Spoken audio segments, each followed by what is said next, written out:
Tatlong wife, what a life, ba't ako magkoko? Okay, alam ko naman na marami ang nagugulat sa inyo, lalo na nung sinabi niyang anakan mo na sila. Kalma lang kayo, okay? Sasabay-sabayin natin yan. Gusto ko magkaroon ng picture na lahat sila malalaki yung tiyan. Sabay-sabay. Kung sobrang galing, gusto ko iisang araw lang lalabas lahat. Medyo mahirap yun, parang ano yun, loto. Sabay-sabay isang araw, di ba? Gusto niya din kasi isa lang ang birthday. Oo, parang yung mandali kong matandaan. Lima, sabay-sabay. Boom! Sarap nun, saya nun. Paano pag manganganak na, daddy sabay-sabay? Can you handle it? Ewan ko, video call na lang.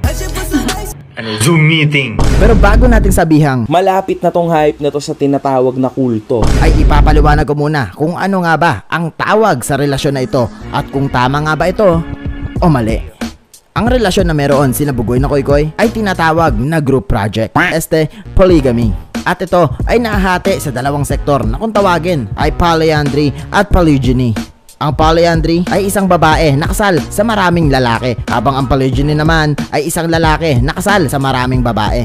Although hindi kasal si Bugoy na Koykoy, ay dito pa rin siya napapabilang. Sa mga hindi nakakaalam, ang polygamy ay nag-start taong 1830 na pinamumunuan ni Joseph Smith na founder ng religious movement na Mormons.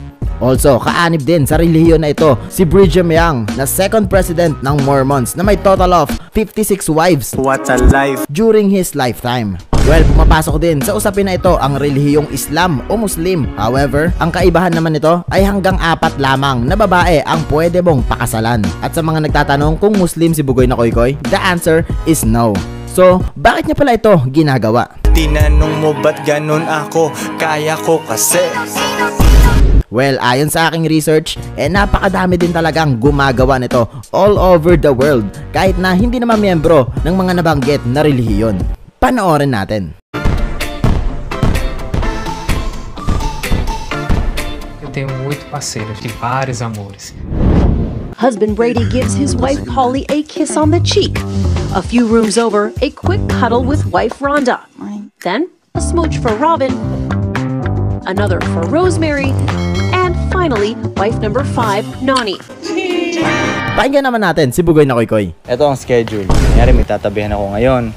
Bukas yung isa naman, tas bukas yung isa naman, tas yung pang-4 na araw, pahinga ako. Tas ulit na lang ulit. O diba? Halos same na same. Well, I know, naku-culture shock kayo sa mga nakikita nyo at naririnig ngayon. Lalo na kung ikaw ay isang babae. Well, kung usapang relationship ay pwede, walang problema. Pero kung kasalan na, considered as illegal pa rin naman ito sa ibang bansa. Pero sa bansang tulad ng Malaysia, India at Singapore ay valid ito.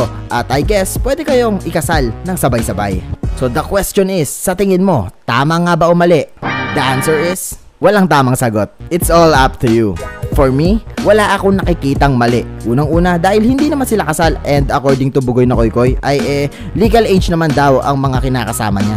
And ito ang kanilang relationship style and it comes down upon agreement talaga. So yung sinasabi ni Bugoy na hindi siya cheater, totoo yun. Kasi may agreement naman sila nila bruha na magkakababae pa siya. At according ulit kay Bugoy na Koykoy, sabi niya sila bruha daw talaga ang nagbibigay sa kanya ng babae. So anong cheat dun? Hindi nyo kasi pwedeng i-label sila like our usual relationship style. Unless ganito sila sa atin na may partner pero hindi agree na magkarelasyon tayo sa iba. Tapos nagkaroon ka nga talaga ng iba. Yun ang pwedeng matawag na cheating. Kasi nilabag nyo yung agreement nyo eh.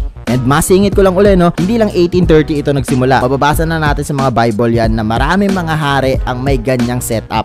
So ang tamang sagot dito is sa mata nila, walang mali sa ginagawa nila. Pero sa mga taong nanonood sa kanila, ay maaaring mali ito. Dahil ang bawat tao ay may iba't ibang paniniwala. 3 girlfriend, baka pang-4 na ikaw. Iti-tweet ko na lang yung address ko. Ako nga pala si Cyberflex. Para sa'yo, tama nga ba o mali ang relationship style nila Bugoy na Koykoy at mga babae niya? Comment down below at huwag kalimutang mag-subscribe sa aking YouTube channel. Ops! Sandali lang! Nga pala, pwede kayong magpapromote ng kanta sa akin. If meron kayong original composed song, message nyo lang ang Facebook page ng Cyberflex at mapeflex na natin ang kanta mo sa halagang 200 pesos via GCash.